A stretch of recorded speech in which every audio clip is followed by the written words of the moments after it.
하나님 아버지, 이 시간 우리의 주의 말씀 듣고자 모였습니다.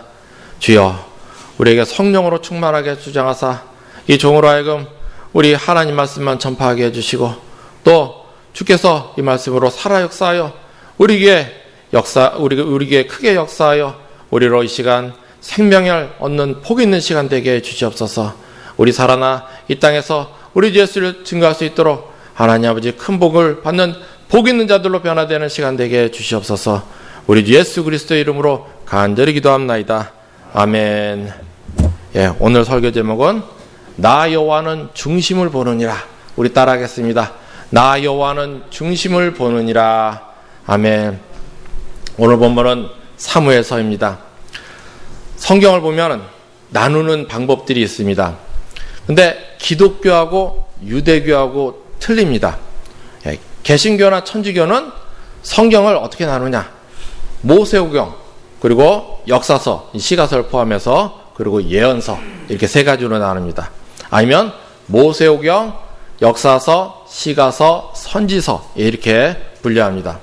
그런데 유대인들은 다릅니다. 유대인들은 어떻게 하냐? 모세오경, 토라라고 불러요. 모세오경인 토라가 있고, 그리고 예언서, 느비임이라고 부릅니다. 예언서인 느비임이 있습니다. 그리고 성문서라고 부르는 케투빔이 있습니다. 이렇게 세 가지, 토라, 느비임, 케투빔, 이 세 자를 합쳐서 타나카로 부릅니다. 그 중에 먼저 토라, 모세오경을 보면 창세기, 출애굽기, 레위기, 민수기, 신명기로서 이건 뭐냐? 한마디로 성경의 기초입니다. 건물로 얘기하면 기초죠. 물론 이 토라는 첫 번째 의미가 작은 의미의 차원에서 모세오경이지만 큰 의미를 말하자면, 넓은 의미로 말하자면 구약과 신약을 합친 말입니다. 구약과 신약 말씀 전체를, 하나님 말씀, 기록된 하나님 말씀 전체를 가리키는 단어입니다. 근데 이것을 신약에서 이제 율법, 법으로만 이제 번역하면서 많이 오해들을 산 거죠. 그래서 마치 이것이 우리 삶을 구속하고 또 규정케 하는 것처럼, 그리고 또 주님께서 이 땅에 이것을 폐하러 오신 것처럼 말하기도 하는데, 근데 우리 주님은 뭐라고 말씀하셨죠? 성경에는 완전하게 하려 오셨다고. 마태복음 5장 17절, 내가 율법이나 선지자를 폐하러 온 줄로 생각하지 말라. 폐하러 온 것이 아니요 완전하게 하려 함이라. 이렇게 토라가 있다는 것입니다. 기초, 하나님 말씀의 기초이죠. 그래서 이 말씀을 다른 말로 하면 진리가 됩니다. 진리로 또 번역을 합니다. 이렇게 토라가 있고, 그 다음에 예언서, 느비임이 있습니다. 이것은 우리가 말하는 역사서하고 여호수아, 사사기, 룻기, 사무엘, 열왕기가 포함되고, 그리고 선지서, 이사야, 예레미야, 에스겔, 이런 소선지서, 대선지서들이 다 들어가 있는 곳입니다. 그리고 성문서, 이 안에 있는 역대기, 상하하고 다니엘, 그리고 우리가 잘 아는 시가서, 욥기, 시편, 요편, 전도서, 잠언, 아가, 이 시가서들이 들어가는 것이 바로 성문서입니다. 왜 이렇게 나눴느냐? 이유가 있습니다. 아까 모세오경 토라를 뭐라 그랬죠? 기초라고 말씀드렸어요. 말씀의 기초. 그러면 예언서인 느비임은 뭐냐? 그 기초 위에 말씀에 대한 삶이라는 것입니다. 다른 말로 하면 적용입니다. 적용. 삶의 적용. 모세오경이 말씀의 기초라면 예언서는 역사 속에서 또는 개인의 삶 속에서 적용입니다. 적용. 그래서 역사 속에서, 개인의 삶 속에서 말씀으로 어떻게 살아야 하는가, 그것을 보려면 이 예언서를 보는 것입니다. 말씀에 대한 삶. 그럼 케투빔, 성문서는 뭐냐? 이제 그것은 개인의 신앙 고백이에요. 말씀에 대한. 대표적으로 뭐가 있죠? 시편이 있다는 거죠. 말씀에 대한 자기 신앙 고백이 바로 시편이라는 것입니다. 마찬가지로 신약도 이것을 적용해서, 복음서는 뭐겠습니까? 살아있는 말씀.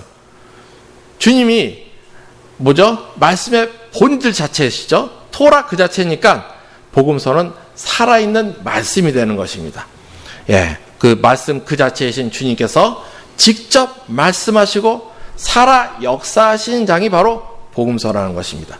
그 위에 사도행전이 있어요. 이건 역사서. 예.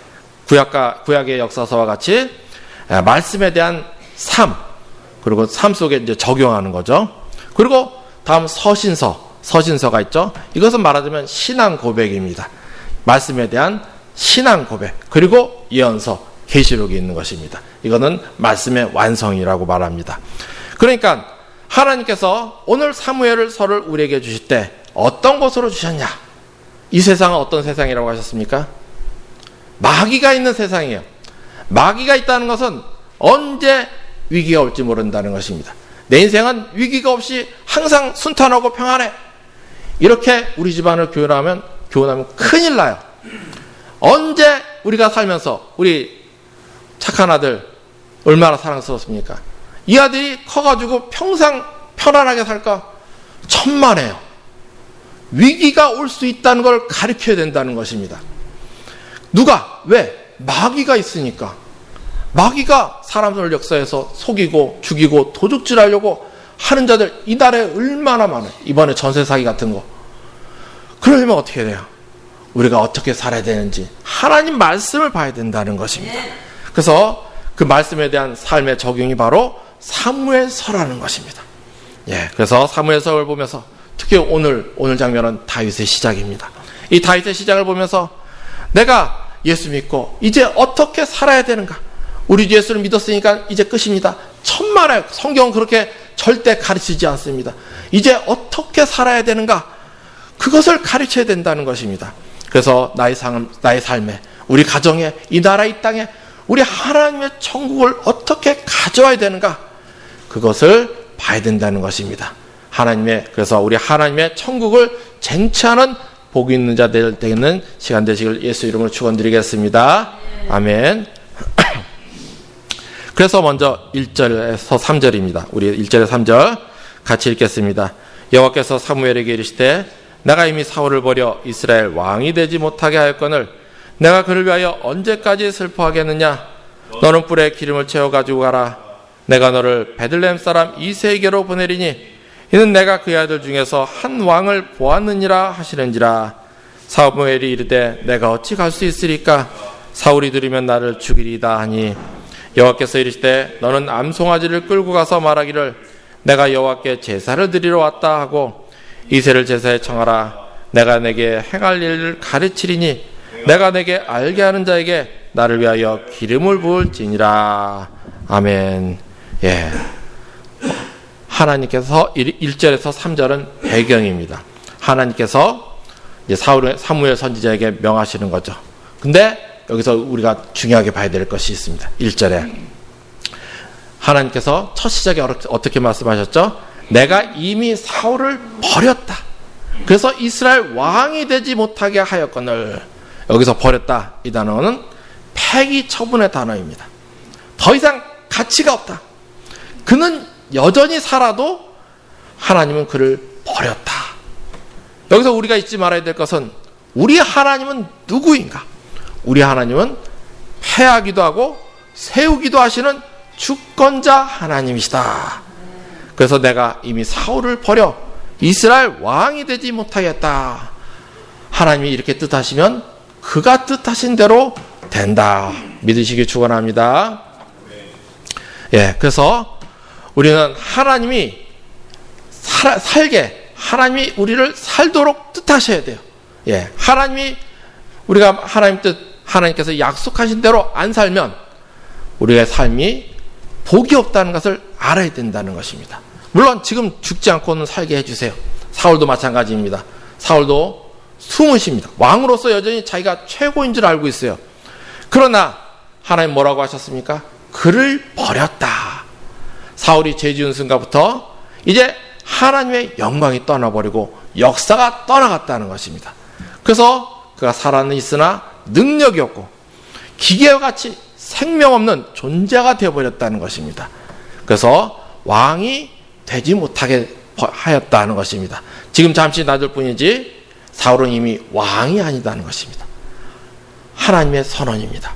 그러면서 이제 하나님께서 새로운 왕을 택하시는데 내가 이새를 이새한테 보내면서 내가 그의 아들 중에서 한 왕을 보았느니라. 이 단어도 우리가 잘 봐야 돼요.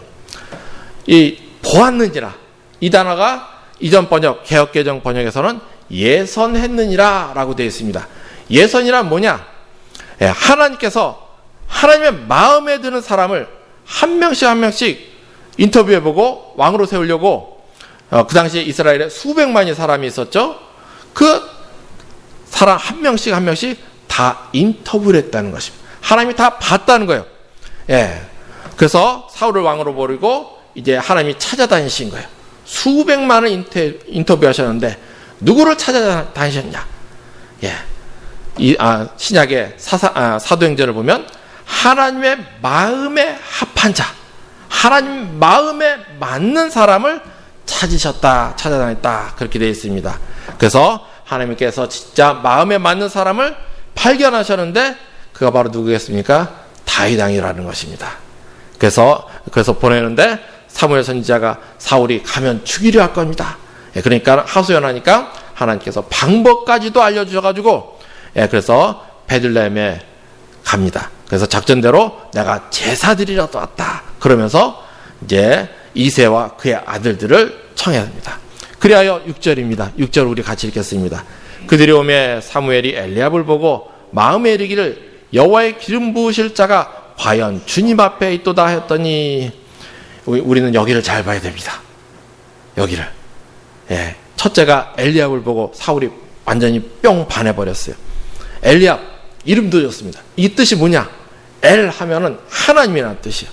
그리고 리 하면 나의. 예수님께서 엘리 엘리 라마 사박다니 하셨죠. 엘리란 말은 나의 하나님, 나의 하나님이란 말이에요. 나의 하나님, 그리고 아부는 아버지예요. 나의 하나님은 나의 아버지, 하나님은 나의 아버지시다. 얼마나 이름이 거룩하고 좋습니까? 거기다가 용모도 그냥 사울이 완전히 뿅 가버려가지고, 마음에 이르기를 여호와께서 기름 부으실 자가 과연 있도다 해가지고 기름을 부어보려고 했어요. 근데 이게 맞습니까? 아니라는 거죠.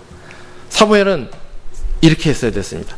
하나님께 물어야 됐었어요. 하나님, 제가 맞습니까? 잽니까? 물어봤어요. 내가 볼 때는 제가 맞는데. 왜냐하면 아무리 사람의 사무엘, 대선지자 사무엘일지라도 그의 눈은 어떤 눈입니까? 사람의 눈이라는 것입니다. 하나님 눈이 아니에요. 근데 물어보지도 않고 막 기름 부어버려요. 안수하려고 그래요. 겉모습이 너무너무 좋으니까. 딱 왕의 제목과 겉모습. 내가 이전에 사울 왕도 한번 세웠다 이거죠. 그래서 나도 왕 볼 줄 알아, 이렇게 생각한지도 모릅니다. 이 모습, 우리는 이걸 잘 봐야 된다는 거예요. 세상 살면서 뭐가 문제냐? 대선지자 사무엘도 그러는데 우린 더욱 사람 볼 줄 모른다. 그래서 어떻게 해요? 하나님께 물어야 되는 줄 기억하시길 축원드립니다. 사실 우리가 함부로 사람을 막 믿죠. 교회 다닌다고. 내가 그저 내 생각대로 사람 믿다가 낭패 본 적 너무너무 많지 않습니까? 외적인 모습을 보고, 자기 입으로, 심지어 어떤 사람들은 내가 무슨 큰 교회 다닌다고, 자기 입으로 나는 기도도 막 몇 시간째 했다고 떠드는 사람이 있어요. 헌금도 많이 했다고 떠드는 사람이 있어요. 그리고 뭐 장로 목사다 막 떠드는 사람이 있는데, 그런 거 보고 함부로 믿다간 어떻게 해요? 큰일 난다.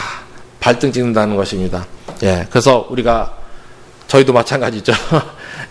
그래서 너무너무 사고들을 많이 당했다. 너무도 간증들 맞이 안 하잖아요. 오늘 대선지자 우리 정도가 아니에요. 대선지자 사무엘도 실패했다는 것입니다.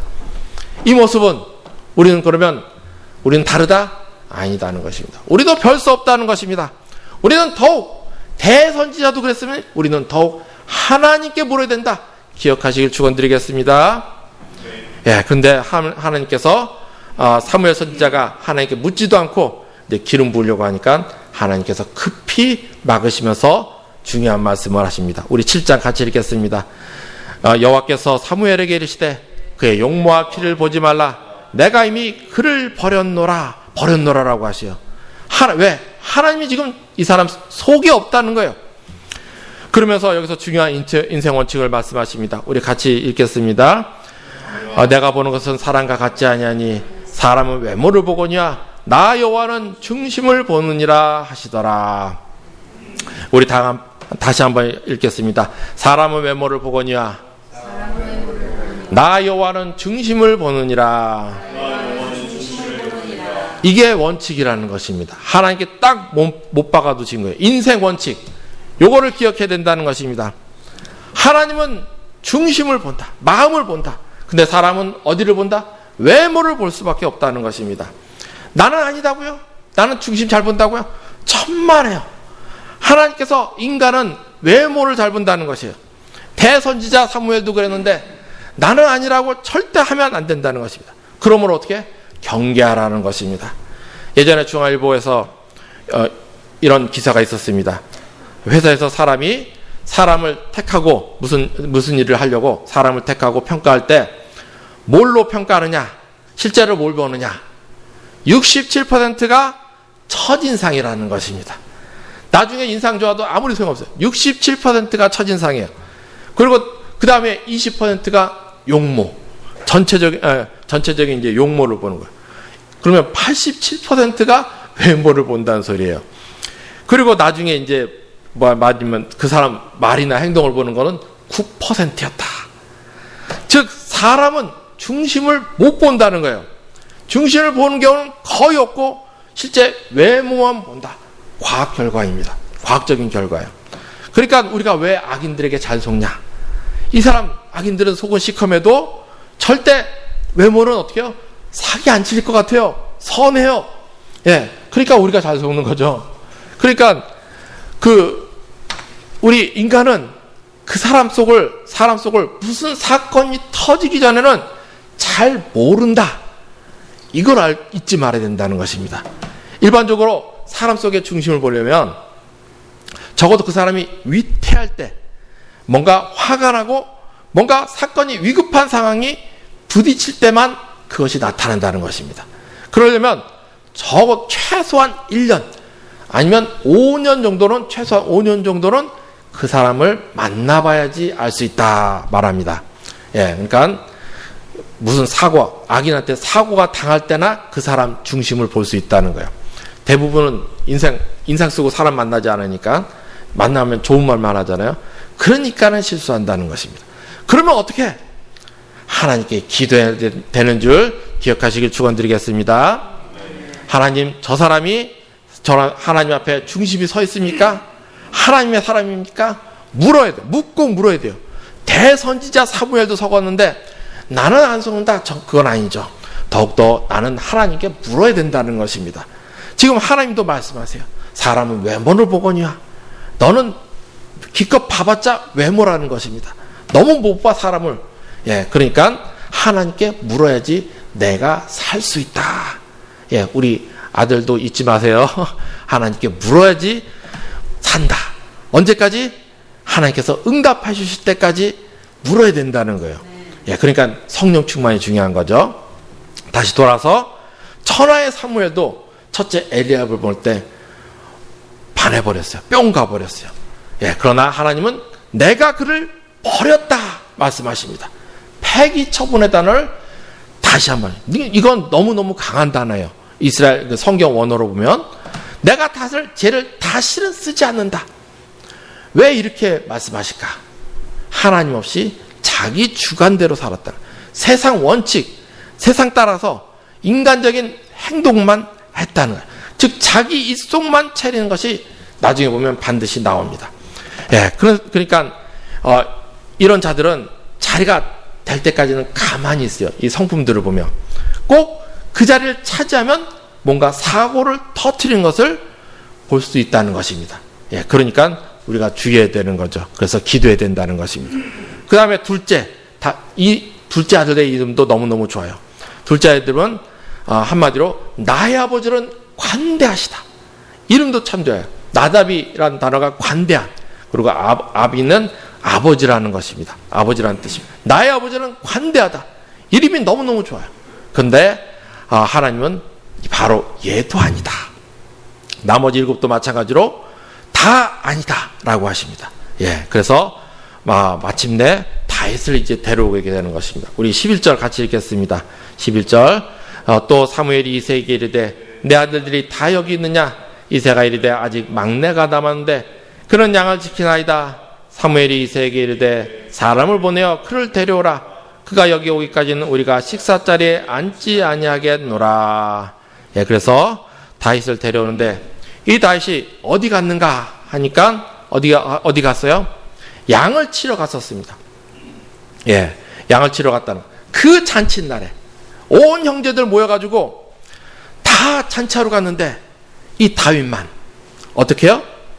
당연히 아버지가 시켰겠죠. 너는 양 쳐야 돼. 양이 이제 양 누군가 돌봐야 되니까 네가 돌봐라. 예, 다윗도 아들이건만 잔치에도 초대받지 못하는 아들이었다. 인정받지 못하는 아들이었다는 것입니다. 우리는 이것을 봐야 된다는 거예요. 그런데 누가 왕으로 택함 받았습니까? 다윗이요. 왜? 하나님께서 말씀하시길 나 여호와는 중심을 보느니라.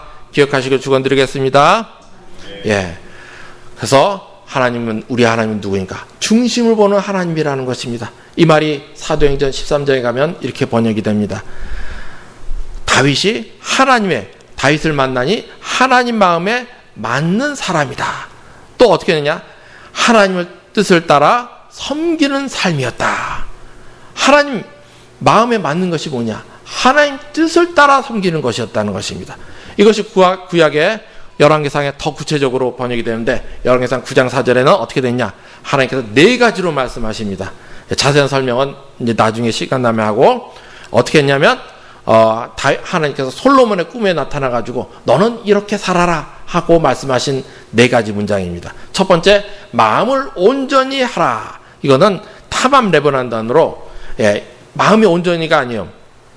마음속에 하나님으로 가득 채워라는 것입니다. 가득. 하나님 어떻게 가득 채웁니까? 다윗 속에는 하나님 말씀을 직접 새겨놨다. 그렇게 표현합니다. 하나님 성경 말씀을 자꾸 외웠다는 거죠. 외우면서 말씀을 계속해서 생각했다는 것입니다. 그리고 두 번째로 바르게 하라. 이 바르게 하라. 아사라는 단어인데 이 단어는 뭐냐? 기도하라는 말인 것입니다. 다윗은 뭐 했다고요? 기도했다는 것입니다. 남들은 다 무시해도 하나님을 향하여 눈을 들어 기도했다. 기도. 그러니까 복을 받았다는 것입니다. 세 번째로 내 앞에서 행하라. 하나님께서 뭐라고 하세요? 내 앞에서 행하라. 이것은 지금 내 앞에 하나님이 나를 보고 계신다. 그런 마음으로 다윗은 평생 살았다는 것입니다. 지금 여기에 우리를 누가 보고 계십니까? 우리 하나님 아버지가 보고 계신다는 것입니다. 그리고 네 번째로 순종해라는 것입니다. 그 결과 하나님께서 다윗을 택하셨다. 그래야 이 이후로 다윗이 기름을 받는데 문제는 다윗이 기름 받고 어떻게 해요? 그냥 끝납니다. 오늘 본문에서는. 우리 12절 13절 같이 읽겠습니다. 이에 사람을 보내어 그를 데려오매 그의 빛이 붉고 눈이 빼어나고 얼굴이 아름답더라. 여호와께서 이르시되 이가 그니 일어나 기름을 부으라 하시는지라. 사무엘이 기름 부을 병을 가져다가 그의 형제 중에서 그에게 부었더니 이날 이후로 다윗이 여호와의 영에게 크게 감동되니라. 사무엘이 떠나서 라마로 가니라. 그리고 아무 일 없어요. 그냥 기름 붓고 갔다는 것입니다. 그러면 무엇이 변했냐?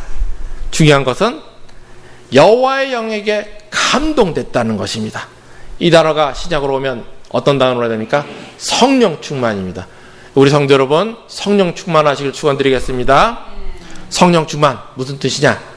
성령 하나님께서 나를 온전히 주장하신다라는 것입니다. 예수 믿는 우리 성도 여러분, 이 성령 충만이 중요합니다. 왜냐? 바로 이어서 갑자기 장면이 바뀌어서 사울 이야기가 나타납니다. 사울이 미쳐버렸다는 거예요.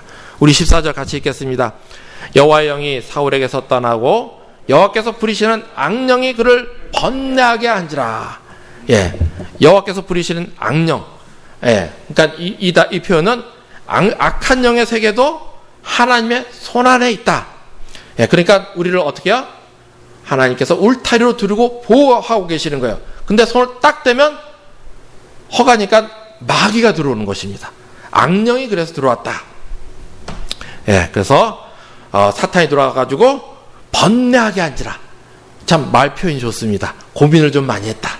천만에요. 이것은 완전히 미쳐가지고 정신착란을 일으켰다라는 단어인 것입니다. 사울이 정신착란을 일으켰다.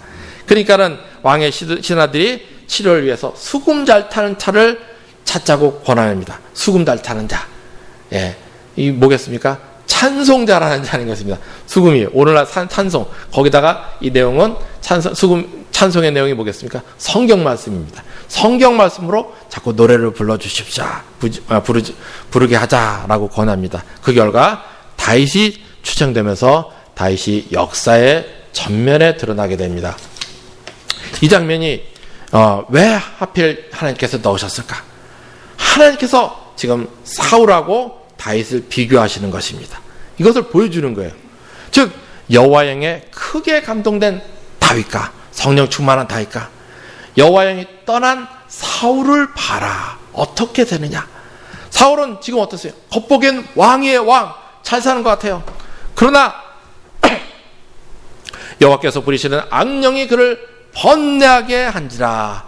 사울은 속으로 인생이 썩고 있었다. 미쳐버렸다. 예, 돌아가신 삼성의 이병철 회장, 겉으로는 엄청 잘 산 사람입니다. 그러나 그는 사람들에게 말하길 평생 소원이 내 평생 소원은 밥 한 번 제대로 먹는 거야. 왜? 소화가 안 돼가지고 너무너무 스트레스를 받아가지고 그 밥이 안 넘어갔대요. 평생 미음 먹고 살았다는 것입니다. 예, 죽도 안 되고 미음 먹고 겨우 버티면서 살아. 죽을 때까지. 그게 무슨 인생이에요? 축복이에요. 아들 이건희도 마찬가지입니다. 이 아들은 평생 숨을 제대로 못 썼다고 합니다. 항상 마사지들이 붙어가지고 3교대로 마사지를 했다. 왜냐면 그 마사지 팀에 있던 사람이 나와가지고 간증해요. 이병철은 이건희는 사람이 막 주물러줘가지고 하지 않으면 숨을 못 쉰대요. 그래서 죽으려 그러니까 그 상속 문제도 있고 하니까 버티는 것입니다. 근데 사람이 잠도 안 자고 24시간 이렇게 주물러줘야 돼요. 그러면 잠 자겠습니까? 못 자는 거예요. 그 삶 자체가 지옥이 돼버리는 것입니다. 예, 계속 사람 주물러주면 사람 미쳐요. 옆에서 찌릿찌릿한 거 한번 24시간 해보세요. 미칩니다. 미쳐. 이건희가 그랬다는 거예요. 그게 무슨 인생이에요? 이 사울도 겉보기는 잘 살았지만 하나님이 영이 떠나니까 속으로는 죽을 인생, 지옥 같은 인생이 되고 있었다.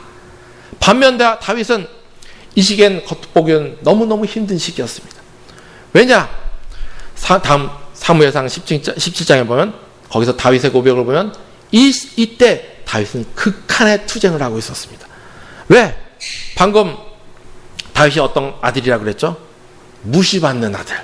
인정도 못 받아서 잔치에도 모든 아들들 부르는 가운데 그 아들만 초대도 못 받는 아들. 예. 그럼 그의 형들이 불쌍히 여겼을까요? 천만에요. 아니 똑같이 더 무시했을 것입니다. 니는 그래도 돼. 예, 그렇게 착각하고 살았을 거예요. 예, 그런데 그런 동생이 왕으로 기운 부음 받았다. 모든 형제가 보는 가운데서 그러면 형들이 어떻게 했어요? 뿔따고 난 거죠. 완전히 그때부터는 시기 질투하는 거예요. 예. 그래서 다윗이 나이를 취하면 이때 한 13살, 15 정도로 추정을 합니다. 다음 장 사무엘상 17장을 보면 다윗이 고백하기 이때 어떻게 살았냐? 아버지의 양을 지킬 때 사자하고 또는 곰하고 싸웠나이다. 15살짜리가. 다윗은 이런 극한 투쟁을 살았다는 것입니다. 이때. 그러면 어떻게 해요? 그냥 낙심하고 끝? 그러면 죽어버립니다. 예. 그러면 어떻게 했냐? 다윗은 하나님을 붙잡고 최선을 다해서 싸웠다는 것입니다. 사울의 신하가 추천하길 다윗은 수금을 잘 탈 줄 알고 용기와 무용과 구변이 있는 준수한 자라 이렇게 하는데 이 말 뜻이 뭐냐? 수금을 잘 탔다는 말은 찬송을 잘했다는 것입니다. 이때 찬송은 성경 말씀입니다. 성경을 외워가지고 그걸로 노래를 불렀다는 것입니다. 계속 성경을 외우며 살았다는 거예요. 예. 왜? 절망에 왔을 때 사람은 그냥 이길 수 없습니다. 도움이 있어요. 누군가의 도움이 있어야 돼요. 근데 형제도 안 도와요. 아버지도 안 도와줘요. 그러면 어떻게? 눈을 들어 산을 보라. 도움이 어디서 올꼬? 나의 도움은 천지를 지으신 여호와에게서로다. 바로 다윗의 고백입니다. 하나님을 바라봤다는 것입니다. 계속 말씀으로 막 어떻게 하나님을 바라봅니까? 말씀을 보면서 바라보는 거예요. 산을 봐봤자 산밖에 안 보이죠. 말씀을 외우면서 하늘을 보는 것입니다. 예, 그렇게 기도하고 기도했다는 것입니다. 아니, 사자하고 곰이 눈앞에 서 있는데 그 15살짜리가 그냥 물맷돌, 그 돌멩이 하나 들고 서 있는데 그냥 가만히 있겠어요? 우리 지금 아들 같은 아이가 사자하고 서 있는데 예, 기도해야죠, 기도. 예, 예전에 프랑스의 유명한 철학자 볼테르가 비슷한 일이 있습니다. 이 사람이 무신론자예요. 유명한 무신론자였습니다. 근데 한순간 바뀌었어요. 이 사람 어느 정도 무신론자면 내가 100년 이내 이 땅에 글로써 교회를 없애버리겠다. 그런 사람이었어요. 근데 어느 날 대서양을 건너다가 볼테르가 탄 배가 파산해버렸다는 거예요. 배가 쪼개져서 바닷속에 가라앉아 버린 거예요. 막 바닷속에 포류하면서 막 죽을 둥 살동하는데 다행히 어떤 사람이 갑판 조각 하나를 메고 자기한테 와가지고 건져주더래요. 그렇지만 어떻습니까? 밤중에 파도가 어마어마하게 커. 막 20m, 30m 파도니까 죽을 상황이죠. 그러니까 먼저 그 붙잡고 있던 사람이 기도를 하대. 하나님 살려주시옵소서. 살려주시옵소서. 근데 볼테르는 뭐예요? 무신론자. 기도하라고 멀뚱멀뚱하게 쳐다보고 있는 거예요. 이 기도하고 있던 사람이 열불이 나가지고 갑자기 당신 왜 기도를 안 하는 거야? 기도하려면 이제 그 손 떼고 나가. 그 나무 조각 하나 붙잡고 서 있는데 그러니까는 볼테르가 어떻게 해요? 예, 같이 열심히 하나님 살려주세요 기도했다는 것입니다. 그리고 구사일생으로 살아나서 볼테르가 그때부터 예수를 믿게 되었다는 것입니다. 그래서 볼테르가 그 후에 이제 자기 죽으면서 유언으로 자기 집을 프랑스 성소공회로 내놔가지고 오늘 또 프랑스 성소공회가 어디 있느냐? 볼테르의 집에 있게 되었습니다. 예, 이렇게 기도해야게 된다는 것입니다. 그러므로 고난의 의미는 뭐냐? 하나님께 부르짖으라는 의미인 줄 기억하시길 축원드리겠습니다. 다윗은 이렇게 말씀으로 하나님을 바라보면서 찬송하고 기도하며 고난과 싸웠다는 것입니다. 포기하지 않고 싸웠다. 예, 그래서 그 모습을 보고 사람들이 용기와 무용이 있었다 한 것입니다. 예, 다른 게 아니에요. 예, 그래서 무슨 일이 있든지 이렇게 기도하면서 행동했기에 또 그러고 기도하고 또 말했기에 구변이라는 말이 된 것입니다. 구변이라는 것은 분별하여 지혜 있게 행동했다. 예, 그래서 이렇게 합쳐서 수금을 탈 줄 알고 용기와 무용과 구변이 있는 준수한 자가 되었다. 우리 성도 여러분도 이렇게 되시길 축원드리겠습니다. 예, 그리고 고백하길 내가 보니 여호와께서 그와 함께 계시더이다. 우리 성도 여러분 하나님과 함께 하시길 예수님으로 축원드리겠습니다. 그래서 다윗이 드러나게 된 것입니다. 그래서 축복의 길을 간 것이죠. 위기가 결국 자기의 축복 그릇이 된 것입니다. 하나님께서 말씀하십니다. 하나님의 영에 감동된 이 다윗을 봐라. 다윗을 봐. 그리고 사울을 봐라. 사울은 잘 되는 것 같지만 지금 죽어가고 있다. 다윗은 위기인 것 같지만 지금 축복 그릇을 만들어가고 있어. 너는 어떻게 될 것인가? 축복 그릇을 만드는 자 되시기를 예수님을 축원드리겠습니다. 그러니까 다윗이 복을 받은 것은 뭐 때문인가? 다윗이 준수한 자라서? No! 아닙니다. 다윗은 처음부터 수금 잘 탄 게 아니에요. 처음부터 용기 있고 구변 있고 무용 있는 자가 아니었습니다. 그러나 하나님을 따랐더니 변화가 된 것이에요. 그리고 다윗은 요즘 따지는 가문, 학벌, 재산 이런 것도 없었어요. 성경의 다윗은 어떤 사람이었냐? 가문은 룻기를 보면 조금 뼈대가 있어요. 있기는. 그러나 그것은 다윗을 기록하려고 쓴 것입니다. 그럼 학벌은 뭐냐? 무학력입니다. 공부 안 했어요. 공부 안 했는데 그 지혜를 가지고 이스라엘을 다스렸다는 것입니다. 예. 그러면 어떻게 해요? 성경 외웠다는 거예요. 다윗은 공부도 없었다. 오직 성경만 외워가지고 그 나라를 다스린 것입니다. 그럼 제사는 또 없었습니다. 형이 보면 17장에 보면 형이 다윗에게 화를 냈는데 들에 있는 양들은 어떻게 하고 외웠냐 합니다. 근데 원문에는 들에 있는 그 몇 마리 양을 어떻게 하고 몇 마리라는 거예요. 재산이 많아요? 없다. 가난했다는 거죠. 예, 다윗의 집은 가난했다는 것입니다.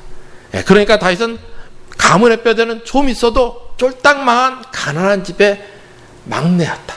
그것도 목동. 사람 취급도 못 받는 아들이었다. 형들도 무시하는 막내였다는 것입니다. 그런데 복 있는 자가 되었다. 어떻게? 오늘의 결론입니다. 다윗은 하나님의 마음에 합한 자가 되었다. 그래서 하나님께서 내 마음에 합한 자라, 그래서 내 뜻을 다 이루리라 하신 자가 되었다는 것입니다. 어떻게? 하나님을 따르려고 했다는 것입니다. 그래서 하나님께서 하나님을 따르려고 하니까 그를 택해서 하나님의 영에 크게 감동되게 해주셨다는, 하나님의 영을, 성령을 부어주셨다는 것입니다. 그래서 그 성령의 인도를 힘들어도 따라갔기에 변화를 받아 하나님께서 함께 하시는, 그래서 수금을 탈 줄 알고 용기와 무용과 구변이 있는 준수한 자, 축복 그릇을 준비하게 된 것입니다. 이것이 다윗이 복을 받게 된 비결이라는 것입니다. 다윗은 이를 통해서 왕위를 이스라엘 왕이 되고 또 예수 그리스도의 계보에 이르는 계보에 드는 위대한 복을 받았다는 것입니다. 우리 성도 여러분도 이런 복을 받으시길 축원드리겠습니다. 사랑하는 우리 성도 여러분, 오늘은 그러니까 성령 강림절입니다. 우리는 예수를 믿습니다. 하고 끝이 아닙니다. 변화를 받아야 됩니다. 이제는 성령으로 인도를 받아서 축복 그릇을 만드는 변화를 받아야 된다는 것입니다. 변화. 어떻게? 오늘 하나님 말씀하십니다. 사람은 외모를 보거니와 나 여호와는 중심을 보느니라. 오늘 하나님께서는 우리에게 성령 하나님을, 예수 그리스도의 보혈의 은혜로 성령 하나님을 보내주셨습니다. 때문에 이제 다윗처럼 우리가 하나님 마음에 합하려고 애쓰기만 하면 하나님께서는 우리를 인도해 주신다는 것입니다. 성령으로 인도해 주신다. 그러면 물론 때론 다윗처럼 힘들 수는 있습니다. 그러나 우리가 다윗처럼 끝까지 따라가면, 성령을 따라가면 우리를 축복의 사람으로 변화시켜 줄 줄 믿으시길 축원드리겠습니다. 그래서 다윗처럼 복을 받아서 이 땅에 믿음의 축복의 명가를 세워 신앙을 전수하며 대대로 예수를 증거하며 우리 하나님 아버지께 영광 돌리는 복 있는 자들 되시기를 우리 구주 예수 그리스도의 이름으로 축원드리겠습니다. 아멘. 우리 다 같이 기도하시겠습니다. 하나님 아버지, 이 시간 우리로 사람의 외모를 보거니와 나 여호와는 중심을 보느니라 하나님의 원칙을 보게 하시니 감사합니다. 그러므로 우리도 예수 그리스도의 이름으로 간구하니 우리도 하나님의 마음에 합한 자 되어 성령 충만한 자, 성령의 인도를 잘 따르는 자 되게 하여 주시옵소서. 그래야 다윗처럼 포기하지 않고 끝까지 하나님을 따라 전진하여 변화를 받아 축복 그릇을 준비하고 하나님 나라를 위해 크게 복을 받는 자 되게 하여 주시옵소서. 그래야 이 말세 때에도 대대로 믿음의 축복의 명가를 세우며 산업을 일으켜 예수 증거하고 하나님 나라 확장하여 우리 하나님 아버지께 영광 돌리는 자들 되게 하여 주시옵소서. 우리 예수 그리스도의 이름으로 간절히 기도합나이다. 아멘.